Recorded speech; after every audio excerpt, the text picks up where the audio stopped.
તો દર્શક મિત્રો, આ જે છે એ ગૌમુખ છે અને ગૌમુખમાંથી પાણી આવી રહ્યું છે. તમે આ કુંડ જોઈ શકો છો.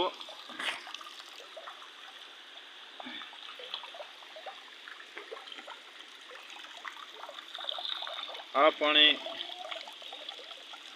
દુષ્કાળ હોય તો એનાથી પાણી સતત વહેતું જ રહે છે.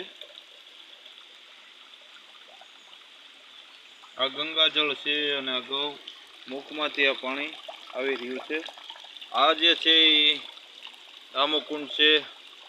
ચોખ્ખું શુદ્ધ વાળું જે જળ છે, ગંગાજળ.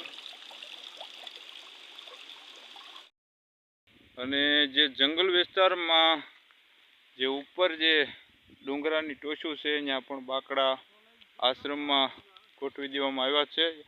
યાત્રિકો ઊંચાણ પર બેસીને નજારો જંગલનો લઈ શકે તે માટે.